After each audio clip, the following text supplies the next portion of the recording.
చాలా వరకు ఒక కమిట్మెంట్లు అడుగుతారు, అడ్జస్ట్మెంట్లు అనేవి ఉంటాయి, కాంప్రమైజ్ అవ్వాలి, ఇలాంటిదంతా కొన్ని ఏళ్ల నుంచి వినిపిస్తోంది కదా. సో అలాంటి కేసు ఏదైనా మీ దగ్గరికి వచ్చినప్పుడు ఎలా రియాక్ట్ అవుతారు అసలు? అమ్మా నేను ఒక్కటి చెప్తాను, నాట్ ఓన్లీ సినీ ఇండస్ట్రీ, ఈ జర్నలిస్టుల్లో లేదా, మొన్నటికి మొన్న ఒక పాప మనం కలకత్తాలో డాక్టర్ చూడలేదా, అది తెలిసి భయంకరంగా అమ్మాయిది చిత్రీకరించారు కాబట్టి, కానీ లోపల అలా సఫర్ అవుతున్న ఆడవాళ్ళు ఎంతమంది ఉన్నారండి. లైక్ ఇప్పుడు స్పిరిచువల్కి సంబంధించి చూద్దాం, ఆశ్రమాలు కానీ చర్చెస్ కానీ, అక్కడ ఆడదానికి ప్రాబ్లం లేదా? పోనీ ఆడదంటే ఒక వయసు, యుక్త వయసు వచ్చినాక ఒక బ్యాడ్ థాట్స్ వస్తాయని అనుకుంటాం. పసిబిడ్డలు 2 ఏళ్ళు 3 ఏళ్ళు 4 ఏళ్ళు అయిన వాళ్ళు, 6 నెలల పిల్లలు బలైపోయిన వాళ్ళు ఎలా చూస్తున్నాము. పోనీ అది ఒక కేటగిరీ అనుకోవచ్చు. పెళ్ళైన వాళ్ళ మధ్య ఎలాంటి అనుబంధాలు మనం ఈరోజు సోషల్ మీడియా ద్వారా వింటున్నాం, చూస్తున్నాం.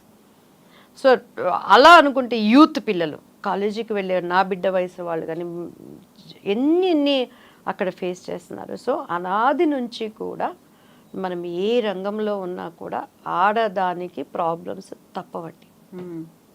అది ఇప్పుడంటే సోషల్ మీడియా చేతుల్లోకి వచ్చింది కాబట్టి అనేకమైనవి మనం చూస్తున్నాం. మీరు టీవీ చూడండి, మంచి న్యూస్ ఎక్కడైనా ఉన్నదా?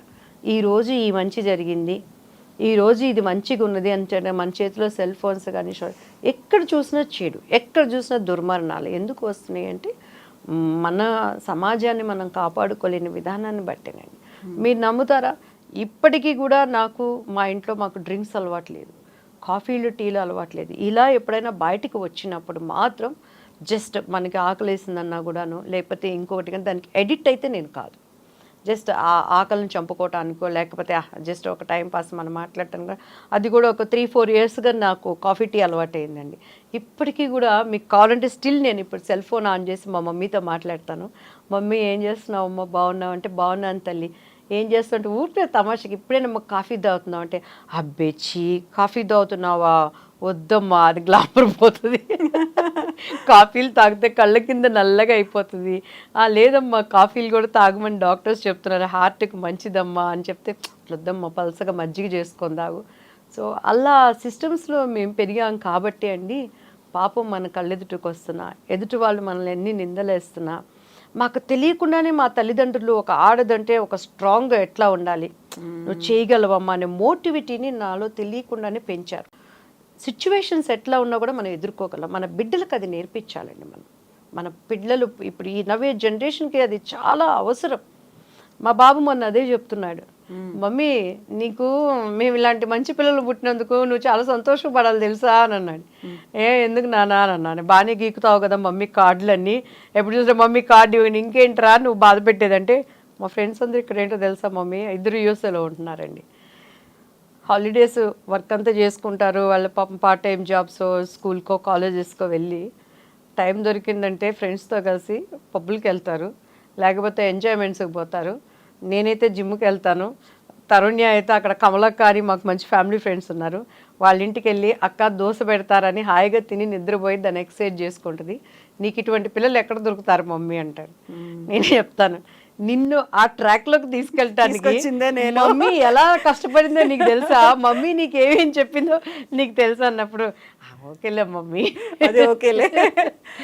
సో మన పిల్లలకి ఇప్పుడు ఇంతకుముందు అందరూ అనుకునేవాళ్ళు ఆడవాళ్ళనంటే అన్నీ నేర్పించాలి, పద్ధతి సైమల్టేనియస్గా మగపిల్లడికి కూడా నేర్పించాలి. చిన్నప్పటి నుంచే ప్రతి తల్లి కానీ చెల్లెనా అక్కైనా పరస్థితిని మనం చూస్తున్నప్పుడు వాళ్ళతో ఎటువంటి భావనలు కలిగి ఉండాలి అనేది మనం వాళ్ళకి రంగరించిపోయాల్సిన నెసెసిటీ మనకుంది నవే డేస్. ఆడవాళ్ళ పరిస్థితి చూస్తుంటే అలానే ఆడవాళ్ళు కూడా మన పద్ధతులు ఏంటి, మనము ఎక్కడున్నా కూడా మనకేం పెద్ద పోస్టుల్లో ఉంటేనా అండి, లేకపోతే మనం బ్రతకలేమా, నారుబోసిన వాడి నీరు పోయడా, మనల్ని పుట్టించిన దేవుడు కొంతలోనైనా మనకి ఆయన ప్రొవైడ్ చేయగలిగిన వాడు కదా. సో అటువంటివి పిల్లలకి నేర్పించాల్సిన అవసరం ఉంది. మరి ముఖ్యంగా ఈ డ్రగ్స్ ఇవి చూస్తున్నప్పుడు చాలా చాలా భయం వేస్తుంది, బాధేస్తుంది.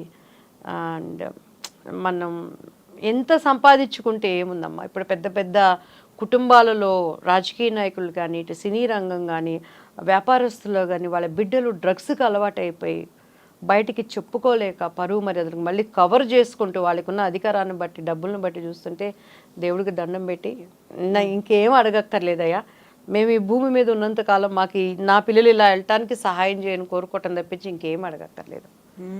సో అట్లా నిజంగా ప్రతి పేరెంట్ ఇప్పుడు కోరుకుంటున్నది అదే కదా, కేవలం ఆడపిల్లల్ని ఎంత జాగ్రత్తగా పెంచుకుంటున్నామో ఆ మగపిల్లలకు కూడా అంత స్థాయిలో బుద్ధి చెప్పాల్సిన నేర్పించాలి వాళ్ళు, అంతే నేర్పించాలి అనేది. ఎందుకంటే వాళ్ళకి మన జనరేషన్లో సెల్ ఫోన్స్ మనకు తెలియదండి, మన పిల్లలు ఏం చేస్తున్నారో మనకు తెలియదు. మేము ఇప్పుడు షూటింగ్లో ఉన్నా కూడా మా అమ్మగారు అసలు టైంకి నిద్రపోవాలి, నిద్రసరికి వాణి తల్లి కళ్ళు మూసుకుని నిద్ర రావట్లేదమ్మా అంటే కౌంట్ చేసుకో 1 2 3 4 ఒక 100 500 చదివేసరికి నాకు తెలియకుండా నిద్రపోయేదాన్ని.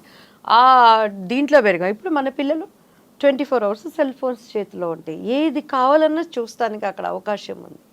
సో మన యూఎస్ఏ కంట్రీలో చూస్తే చిన్న పిల్లలకు కూడానండి ఇలా పెట్టుకొని నొక్కుంటా ఉంటారు, తల్లి తెచ్చి పెడతా వింటే ఇక దే జీవితం అయిపోయింది. సో ఈరోజు ఇది నా దగ్గర ఉన్నా కూడా మనం ఒంటరిగా ఉన్నప్పుడు ఏమై ఉన్నామో అది మన రియల్ క్యారెక్టర్, అది మన నిజస్వరూపం. నువ్వేం చూస్తున్నావు, నువ్వేం చేస్తున్నావు, మమ్మీ నీకు ఉండక్కర్లా, డాడీ నీకు ఉండక్కర్లా, నువ్వు ఎంతవరకు దీన్ని ఉపయోగిస్తున్నావని, దీనిలో ఉన్న ఉపయోగాలను ఎలా ఉపయోగించుకోవాలో చెప్తున్నప్పుడు ఇంకొక 10 జనరేషన్లైనా మాకు 2 జనరేషన్లైనా మన పిల్లలు మంచిగా ఉంటారు. కావాలి ఎంటర్టైన్మెంట్ కావాలి. ఇప్పుడు ఒక షో చేస్తున్నాం అనుకోండి, జోక్స్ లేకుండా ఎంటర్టైన్మెంట్ లేకుండా ఏది ఉండదు. ఆరోగ్యకరమైనవి తీసుకురండి. పాత సినిమాల్లో ఇప్పటికీ ఎందుకు చూస్తున్నారంటే ఆహనా పెళ్ళంట, ఆహనా పెళ్ళంట, ఓహనా పెళ్ళంట, సావిత్రి.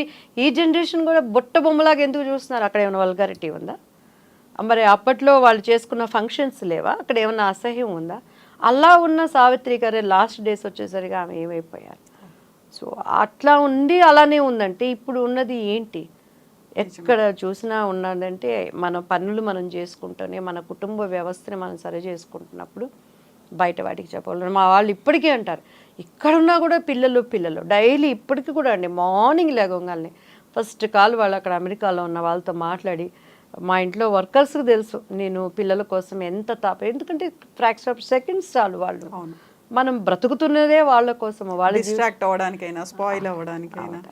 సో ప్రపంచం అంతా మనం బాగు చేసుకోలేకపోవచ్చు, ప్రపంచం అంతా మనం న్యాయం చేయలేకపోవచ్చు. అట్లీస్ట్ మన కుటుంబంలో 2 పిల్లల్ని మనం కరెక్ట్గా పెంచుకున్నా కూడాను రేపు వాళ్ళు ఒక తరాల వాళ్ళకి ఒక మోరల్గా ఉండాలి. వాళ్ళ జనరేషన్ కదా వాళ్ళు, వాళ్ళ కుటుంబాన్ని వాళ్ళ పద్ధతులతో పెట్టుకోవాలని. నాకు వాళ్ళు తిట్టుకున్నా పర్వాలేదు, మమ్మీ ఓవర్ స్ట్రిక్ట్ అనుకున్నా పర్వాలేదు, నేనైతే చెప్పాల్సింది చెప్తూనే ఉంటానండి.